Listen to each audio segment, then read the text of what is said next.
Bonjour à tous, bienvenue au magazine ONU Reportage, une édition consacrée cette fois-ci à la police MONUC, créée par résolution 1355 du Conseil de sécurité de l'ONU en date du 15 juin 2001. La police MONUC, anciennement appelée CIFPOL, a pris pied en RDC la même année.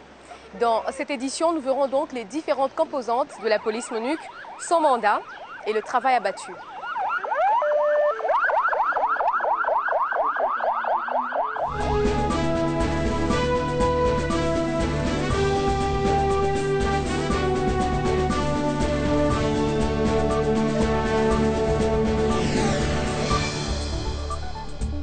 Tout corps confondu, la police MONUC compte aujourd'hui environ 1100 officiers, en dehors des forces de police constituées, localisées dans certaines agglomérations. Les autres sont déployés sur l'ensemble du territoire. Au total, on dénombre donc 25 pays contributeurs pour les 5 continents. De son mandat, les droits de l'homme occupent une place très importante, mais aussi la formation et la réforme de la police nationale congolaise. Deux types de missions que nous avons exécutées, ce que nous appelons les missions classiques, qui consistent à la formation de la police nationale congolaise, ensuite le conseil sur le terrain et l'assistance technique à ce niveau. C'est ce que nous appelons les missions classiques.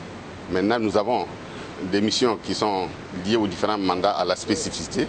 Actuellement, nous avons en charge, avec les partenaires internationaux, la réforme de la police, qui est une de nos missions essentielles en cette phase-là. Parce que comme vous le savez, nous ne sommes pas venus pour nous éterniser, nous devons partir. Mais avant de partir, il faut que nous puissions laisser les bases solides d'une police congolaise, d'où la nécessité de cette réforme. En avant, marche! Actuellement, le service de coordination de la formation comprend 11 membres, 11 UNPOL de différentes nationalités. Notre travail quotidien et à court et moyen terme, c'est, comme le mandat de la MONUC nous le commande, c'est d'assister la police nationale congolaise, d'une part en organisant des sessions de formation et ensuite en les assistant sur le terrain par de l'advising, du conseil, toujours en répondant aux normes internationales, aux standards internationaux des différentes polices mondiales.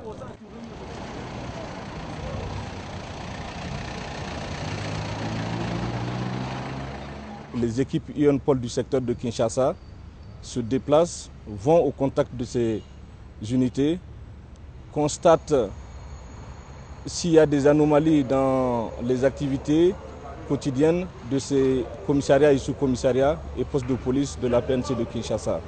Alors ces anomalies, s'il y a lieu de donner des conseils sur place, ça se fait. Nos officiers interviennent pour prêcher la bonne parole, c'est-à-dire ce qui est acceptable pour un état de droit et le comportement qui ne l'est pas. C'est ça. Vous avez contacté ses parents? Ses parents sont quoi? Ils sont déjà déclarés. C'est à cet âge ici. Il ne peut pas dire, voilà, ils étaient de passage, tout ça. Non, je vous dis, monsieur. Donc, ce sont les enfants de 14, 15, 16 jusqu'à 20 ans. C'est ça qui font les phénomènes corona. Donc, quand on les arrête comme ça, ils disent que je ne connais rien. Je ne connais rien. Donc, c'est cet âge-là. En ce qui concerne la réforme de la police nationale congolaise, nous devons, à partir du constat qui a été fait, et qui n'est pas très brillant, nous devons refonder, c'est-à-dire rebâtir carrément cette police qui, à l'heure actuelle, n'est pas suffisamment professionnelle pour accomplir ses missions dans un État démocratique.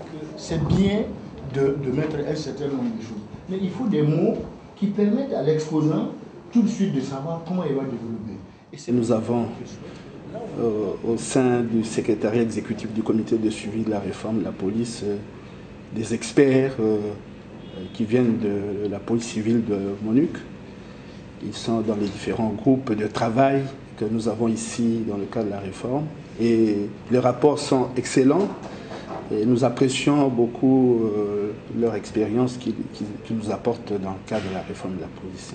Concrètement, nous allons donc former les policiers qui seront déployés, nous allons les équiper, Nous allons participer aux constructions des infrastructures nécessaires pour le déploiement et ensuite, nous allons également contribuer à supporter le coût opérationnel de ce déploiement avec l'aide bien sûr de pays amis comme la Suède et comme le Pays-Bas également et peut-être par l'appui d'autres pays contributeurs qui sont vraiment intéressés par ce processus.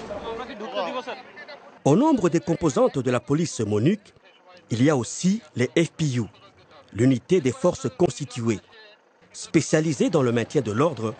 Elle a pour tâche principale la protection des installations et du personnel des Nations Unies. Elle assure aussi la formation de la police nationale congolaise et lui apporte un soutien en cas de crise. 3 pays contribuent à cette force: Bangladesh, Inde et Sénégal. Elle est actuellement déployée à Kinshasa, Mbuji-Mayi, Kananga et Goma.